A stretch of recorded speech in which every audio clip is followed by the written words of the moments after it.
All right. It looks like we're live now. We made it. One Woo! more time. All right. Drum roll, please. Drum roll. It's two microphones and a No, psychiatrist. two psychiatrists. One, two You're right. microphones, two psychiatrists, and everyone's losing their minds. That's right. And we're here today. We made it back on here. I'm Dr. Blawi Akinromby, psychiatrist and founder at Bright Minds MD, New Jersey. And I have with me my dear friend and colleague, Yes. Dr. Zainab, Al-Daher, Dr. Zainab Al-Daher, Dr. Z. who's Yeah, great to be here again. That's right. Always a Welcome nice back. way to start the Monday, start the week.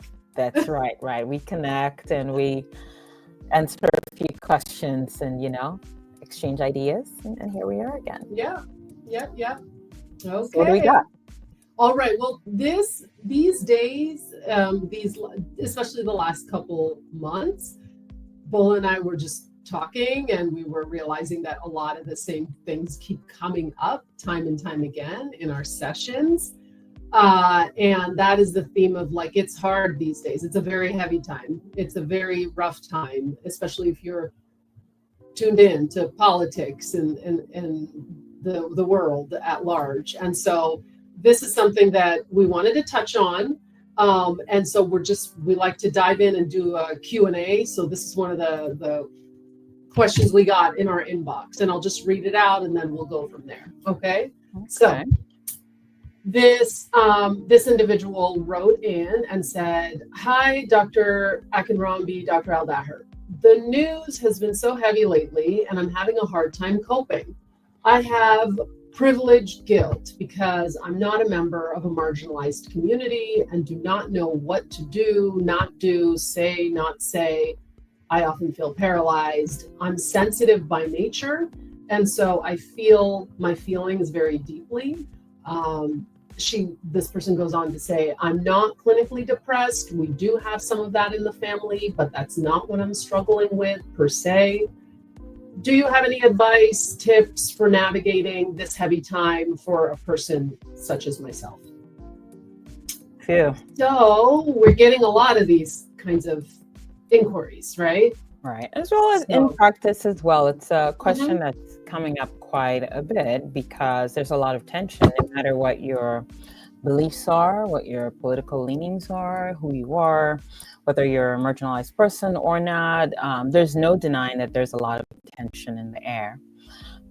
In general, the news has updates regularly of things that are difficult to process or understand. There's a lot happening very quickly, and it's overwhelming for a lot of people. So when I encounter this in practice, and as an adult psychiatrist, this is a topic we're talking about regularly. And one of the things I recommend to people to do sometimes is put the news away, setting boundaries with what you're receiving, because it's a lot.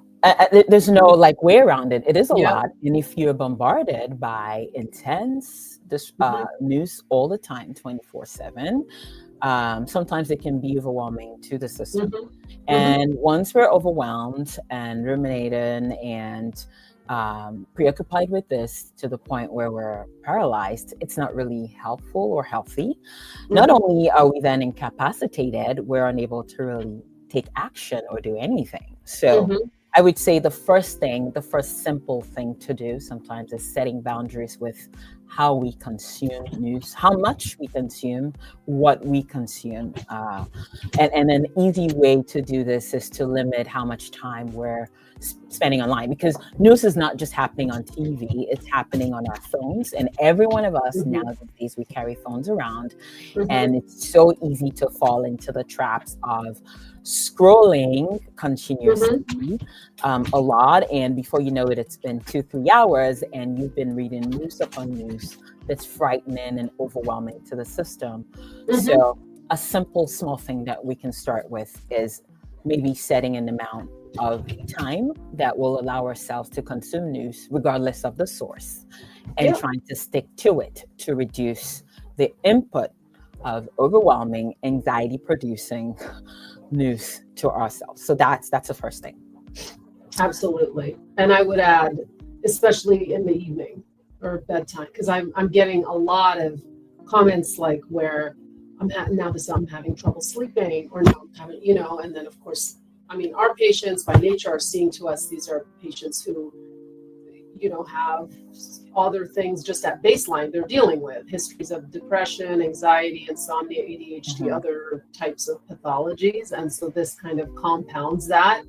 And then once it starts to impact sleep, it's just a really unhealthy cycle to be in. And so I would opt for even making sure, even toward the sort of a limit, I don't do this, or at least I'm filtering out for news beyond this time in the evening, so that, because that really, even if you think it doesn't affect, I can just put it down and immediately go to bed. It's there. And it can make it hard to wind down, right? I mean, you're so right about that. Listening to news that's upsetting or overwhelming close to bedtime can then activate like your nervous system, your revved up at a time you're supposed to be winding down and doing your bedtime wind down routine. So not only can it be upsetting, it can actually then affect the ability to fall asleep and settle down, which then leads to a variety of other problems. I agree completely. Right. And not to say, even if you have blue filters and things like that with your phones, I mean, it's going to mess with the proportion of adenosine and melatonin that need to be in perfect harmony and balance for the actual sleep switch to go off. And so when you've got a screen that's sort of like a shot of espresso to your eyes, to your retina, to your brain, then you're not doing yourselves any favors. And so, but especially the content of what you're consuming. Yeah.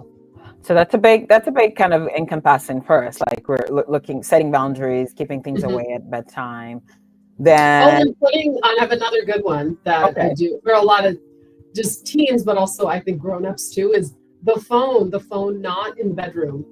And it's hard because, I use it as my alarm clock, but you can get a $10 CVS alarm clock or from Amazon and go old school, battery operated. That way, because you're waking up at night, likely to use the restroom or attend to your kids or whatever's happening at night. But then the knee jerk is to look at your phone. And then even if you don't have notifications, it's so tempting to then look, or, I'm having trouble sleeping, I'm going to scroll.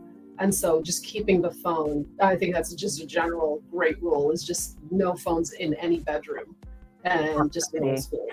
I'll tell you that's very hard when I tell people, like, sometimes because I have discipline, but then when it's time to execute the discipline to not look, it's hard. But if the phone is not in the same room as you. Yeah. And there is something about that. There is something, even just like, for example, like with people that are living in like urban settings where they're in one bedroom, or where everything, their workspace and their relaxation space is all together. But even just doing something where it's not visible. So even with like kids in college, where I'm like, your books are literally like tucked away, so that when you wake up, you're not seeing it. Same with the phone. If the phone is right beside you, even if you're not looking at it, it's like you're very aware, like the brain, you're very aware that it's present. And it introduces material into your mind that you can then start to ruminate or problem solve or whatever, and it just gets in the way. That's so true. Yeah. So okay. After that, other things. I mean, I think it is, to your point, important to just touch on, if you let it be all consuming, it will. Like, there's no end to that doom spiral, because then if you can't be helpful to yourself or your own family, then how are you going to help anyone in your community and beyond? So a couple of the other things is just back to basics. We talked about sleep, but also the rest of the day. What does that look like? Outdoor time, exercise, balanced diet, minimizing substances, or being more intentional about when you're drinking alcohol, etc., because that obviously can also affect sleep architecture, things like that. And then connecting and mood.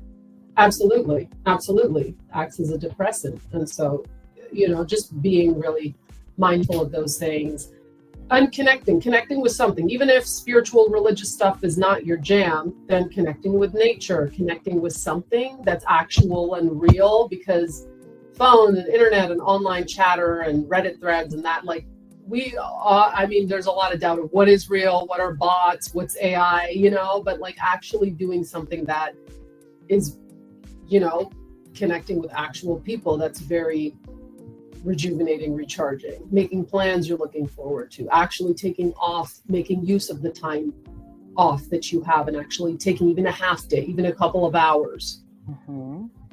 So those are, and also faith, spiritual practices are good places for people to lean on for emotional and spiritual support, right? Absolutely. If there is time for people to, for people of faith, and not everyone has a faith or has a practice of specific religion, but spirituality in general, finding a way to connect to the divine when people feel helpless or like, things feel out of control. And I also like, so using spirituality, but also introducing a dose of reality. I like to say that for us in our time in this place, it feels like a lot is happening and a lot is out of our control. But if we look in terms of human existence for a long time, there's a lot that's always been out of control for humans, and generations of humans have lived through many, many difficult times and used tools to survive and to get through it. And so this, I think, when I think about it for myself, allows me to feel hopeful that this is just a challenge of our time. And humans have dealt with this in multiple, or would think of the existence of humans over time. And so this is just our time and what's happening, we're dealing with. And it gives me perspective, I guess. The perspective is really important, especially when I found that I talk to people that are in their 80s and 90s, and they've lived through, and they've lived a lot more life then, and they can really give and shed light. Honestly, connecting with people of that generation, I find, is really helpful too, because they can share there's times where I couldn't imagine living in those times where terrible, awful, stressful things were happening. But it's helpful because then it helps to kind of, so that you don't let go of the hope, and I think that's important. Because there's a tendency to catastrophize, like, especially, maybe in our generation, slightly younger generation, many of us have lived through relatively stable times, relatively less scary times. And there's this tendency to maybe catastrophize and then crumble under the weight of, the catastrophe in our minds, and it makes us unable to act, right? When we crumble and we freeze, we become unable to act. So gaining perspective and understanding, like, human existence, older people, there have been difficult times. This is just another one that allows us to say, okay, we can get through this one. We can get through this particular one. And then be able to act and use tools to get through this time. Yeah.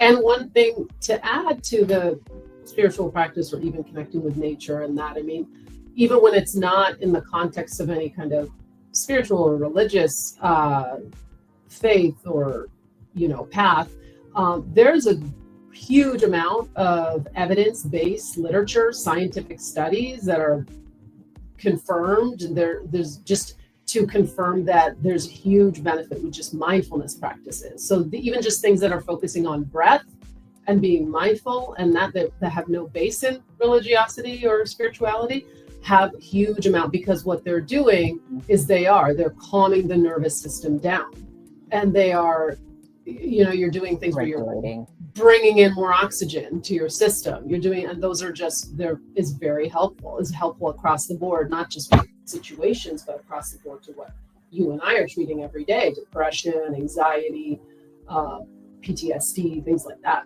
So they're just good for the nervous system. And so whether a person has a mental illness, a diagnosed mental illness, or just feeling stressed and overwhelmed, absolutely, mindfulness, regulate any kind of breath-based work, right? Yeah, for sure. I learned one from my 5-year-old that I'll share, and it's so nice that they're teaching this so early on, where we never had this growing up, but they do this thing with their hand, because you always have your hand and you always have your breath, where you're breathing in on the outer outline, and then you're breathing out, and then you're breathing in and then out, and then you do that however old you are. And I mean, if you just do that, if we all did that more, I feel like we would live in a better world. That is so cool. And I'm gonna Yeah, and I didn't know, help and as it's well. so simple, but it's so elegant, and I love it. And it's And like, rhythmic. thank It you for helps you teaching me. learn. Good job, teacher at his school. Yeah.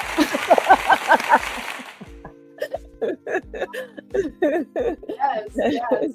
So, and then other things, I know we've talked about it, but what are some other things you think people can do to feel like they're not helpless? Like even if they're not in politics or they're not in a position to be really vocal or go out in the streets, or maybe they're scared to do so because they're part of a marginalized community. What sorts of things do you tell your patients in terms of what can I do to like? So taking action, right? Taking action has a way of helping us feel in control.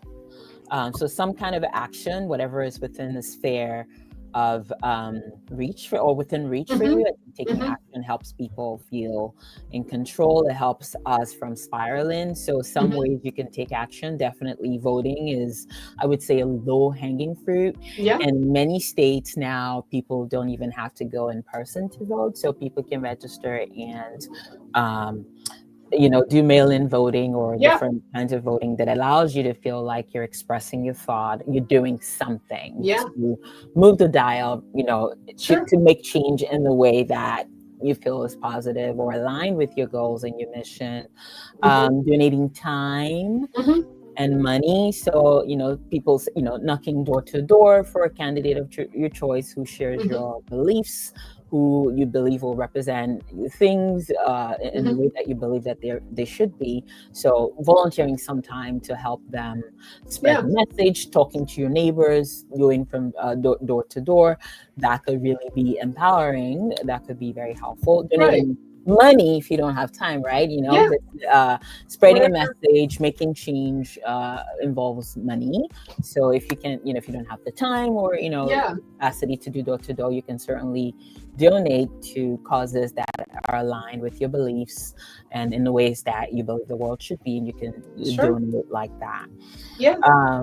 I'll share a couple examples of where people were asking about this sort of thing, where they felt like they weren't a citizen, they couldn't really be as vocal as they wanted to be, things like that.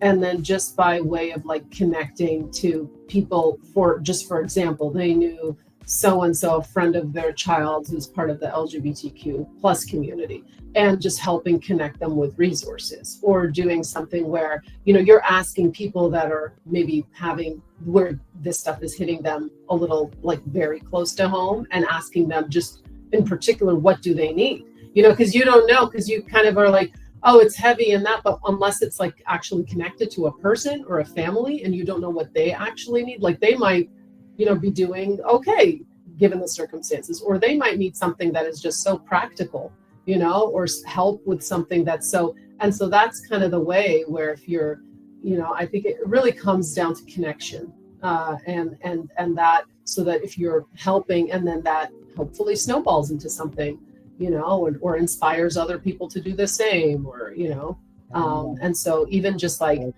helping one person in a community that's having an especially hard time, that's really rewarding. And you can feel like, okay, I made a difference in this person's life, or, or whether it's you connect that person with a lawyer, that does some pro bono work that can help, or connecting that family with the ACLU, or even if you can't donate your time, you donate some money to Planned Parenthood or whatever. I mean, whatever the values are, but you're doing something that feels like, okay, this is actually helping a real human being that I know, or a family that's part of my, school or neighborhood community or something like that. So absolutely.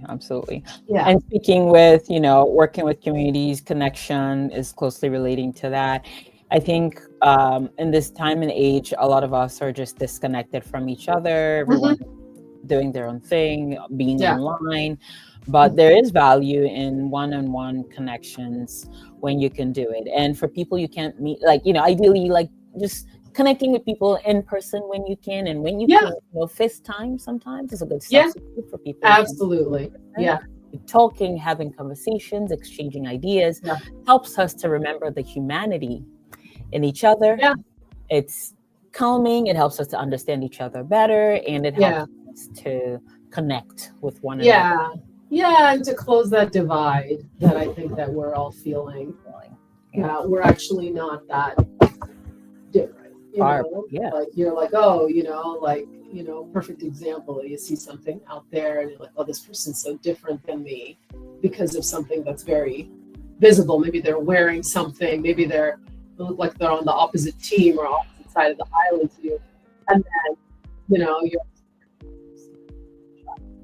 Right. like, it just sort of happens, it's like me, like they want the same, they want just the good for their family, and it helps us to just open up. I just think that we all need to just be having more conversations and more connection in general, and so it's not like it's us versus them. We're all the same. We're all trying to do our We all best. bleed. We all want good. Yeah, we all want to have be happy. Yeah. The more I think we see each other and humanize each other, I think we'll be doing a lot in our own little spaces to make if everyone starts to connect, we'll be doing a lot more in our own spaces for the world to become better. Modeling for our own kids to see that, okay, mom or dad or whoever doesn't agree with this person, but they're able to like have a dialogue about it and have it be at least respectful and dignified. So it's a good model to set, for our kids. So very important. Yeah. So go ahead. I'm sorry.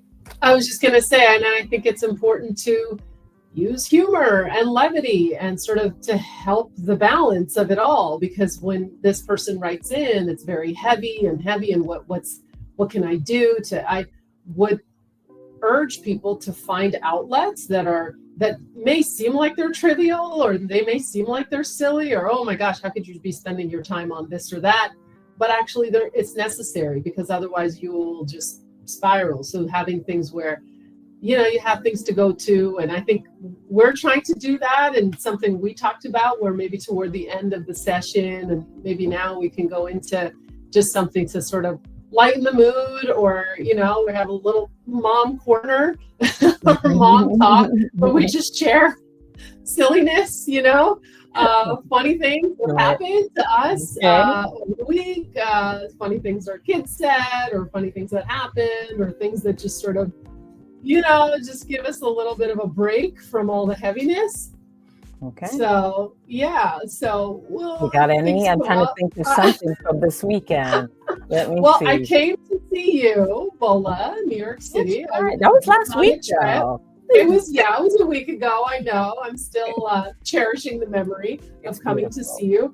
But on that trip, there was a couple things that made me realize that, oh my gosh, like kids, they know a lot, but they don't know everything. And I remember when we were walking, I think it might have been when we were walking to come meet up with you and Jackie. And we're walking, and I'm trying to hurry them, and it's raining outside. And I'm trying to keep them like, we got to get to this location. We got to get to our destination. And I'm like, okay, we got 3 more blocks. Okay, 2 more blocks. We have 1 more block. And then finally, and then in a week we'd send New York, right? So we've been saying this for not even realizing. And my 5-year-old looks up and she's like, Mom, what are these blocks you keep talking about? I don't see any Lego blocks. Are these, and my son's like, is it a Minecraft block? And she's like, is it a Lego block? What are these blocks? You keep saying blocks. And I keep looking for them, thinking I'm and I'm thinking, oh my God, having lived in New York for a decade and in an urban setting, like, of course you just talk about, and you don't realize, oh my God, I have no idea what you're talking about. And then I explained, and they were like, yeah, and they're like, but some blocks are really long, like I think the avenues compared to the actual street blocks. And I'm like, yeah, so that's so funny. That is so kids. I love like looking. It's beautiful. We should look at life sometimes through the lens of a child. I know. We learn things, and the little things that we take for granted, they help us kind of realize, just rethink them again or look at them again. Totally. Yeah. I got one for you. I got one. Oh, good. For you. Good. My this was also my 5-year-old. Okay. 5-year-old. 5-year-olds are the best. The world needs to be run by 5-year-olds. That was my 5-year-old. I think it might have been on Sunday or something. Went to my husband. My husband told me this story because I didn't witness it, but I thought. Okay. All right. he asked me for chocolate, and I guess I was doing something, chocolate milk, which he loves. Okay. And I guess I was doing something. I didn't respond to him, and he left. I saw him leave. I wasn't paying attention. Okay. And then apparently he went to my husband, and he said, "Your wife Oh, get me chocolate milk." It was so, coming in hot. And he said, come again. He said, "Your wife will get me chocolate milk." And she said, "Who's my wife?" Then he goes, "Olale." And I was like, "Well, at least you know your mother's name." But how do you know she's And so he came behind me and said, "What were you guys talking about before?" And I said, "I'm sorry. I think he was asking me for something. I didn't get it for him." And he's like, "He's come to report you." And he didn't report you as mom. He reported you as your wife. Wow. Yeah. Right. You'll be mom when things are going well, and you'll be mommy when things are going especially well. But if you're on the other side, you're on the bad list, the naughty list, you're the wife. Your wife. And what's next? Your spouse? We gotta increase his vocabulary. Or something like this woman you married. So I thought that was funny, but and isn't it so funny when we just send them back and forth? When I get a concern, I'm busy, and I'm like, "Go ask your father." But he came in. He told me to ask you. It's like, yeah, yeah. All right. On that note, I think we should wrap things up today. I think so. I think it's a good time. All right, keep sending us in your questions. We'll do our best to answer. Let us know if there's topics you want to cover. We're always open. We just want to be here as a resource. And as always, just so happy to spend some time with you today, Bola. Same here, always. And okay. A wonderful psychiatrist, coast to coast. I'm out here in New Jersey. Look us up. We got both coasts covered. Yes. California. Yeah, that's right. All right. Been a pleasure. Thank you, everyone. Yeah. Have a good week. Take care. Now. Okay. Bye-bye. Bye.